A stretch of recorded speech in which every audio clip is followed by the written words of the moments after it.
وشاب نشأ فی عبادت اللہ، وہ جوان جس کی جوانی اللہ کی عبادت میں گزری۔ کتنا بڑا اعزاز!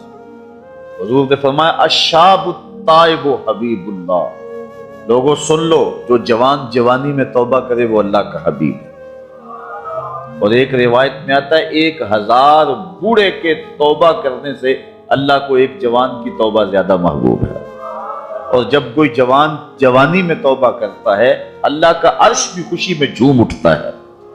جوانی کی توبہ اللہ کو بہت زیادہ پسند ہے۔ وہ جوان جس کی جوانی اللہ کی عبادت میں، جوانی مستی کا نام نہیں ہے، جوانی آوارگی کا نام نہیں ہے، خواہشات کی تکمیل کا نام جوانی نہیں ہے، موڑوں اور چوکوں پہ کھڑا ہونے کا نام جوانی نہیں ہے، مصلی پہ بیٹھ کے رب کے حضور آنسو بہانے کا نام جوانی۔ ایک روایت میں آتا ہے کہ تمہارے بہتر جوان وہ ہیں جو بوڑھوں کی مشابہت اختیار کریں، اور بدترین بوڑھے وہ ہیں جو جوانوں کی مشابہت اختیار کریں۔ تو بہترین جوان یہ ہے کہ جو جوانی میں بڑھاپے جیسا ہو، بوڑھوں جیسے انداز اور اطوار اور عادتیں اپنائے، اچھے اخلاق اور اچھا انداز اور مصلی کو لازم پکڑے۔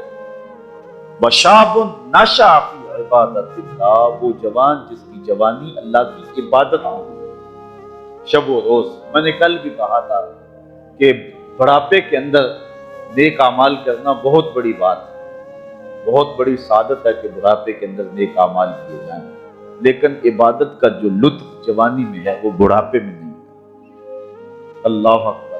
اللہ تعالیٰ جل شانہ جوان کی توبہ کو پسند کرتا ہے، وہ جوان جو اللہ کی عبادت میں، وشاب نشأ فی عبادت اللہ، وہ جوان جس کی جوانی اللہ کی عبادت ہے۔ اب عبادت کا مفہوم بہت پسند ہے۔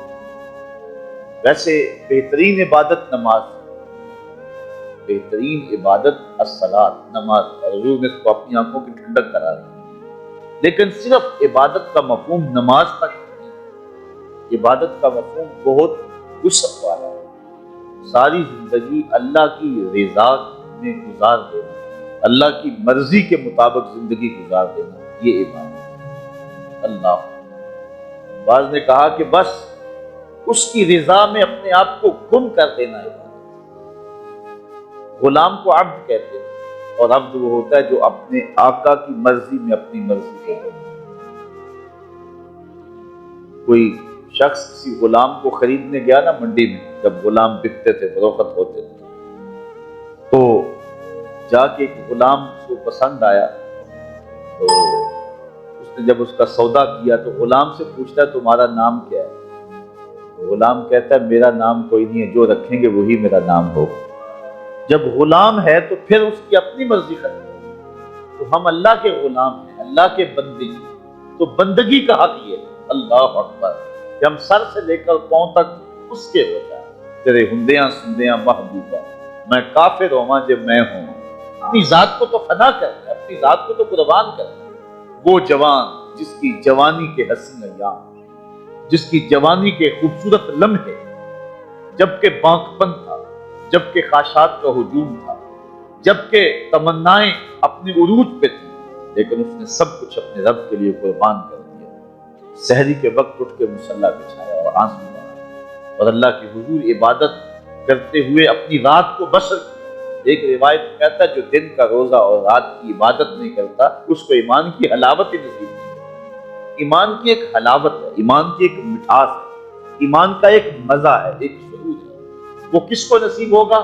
جو دن روزے سے گزارے گا اور رات مصلی پہ گزارے، اپنی آنکھوں پر حیا کے پہرے بٹھائے گا، اپنی سوچوں کی پاکیزگی کا سامان کرے گا۔ ورنہ جوانی آئی اور گزر گئی، اور اپنا قیمتی وقت ہم نے برباد کر دیا۔ جس طرح ہر چیز کا بانکپن جوانی میں ہوتا ہے، عبادت کا جو سرور اور عبادت کی جو لذت جوانی میں نصیب ہوتی ہے وہ زندگی کی کسی اور ایام میں نصیب نہیں ہوتی۔ اس لیے حضور نے ارشاد فرمایا کہ وہ جوان وشاب نشأ فی عبادت اللہ، وہ جوان جس کی جوانی اللہ کی عبادت میں گزری، جب قیامت کے دن کوئی سایہ نہیں ہوگا، اللہ اس جوان کو اپنے عرش کا ٹھنڈا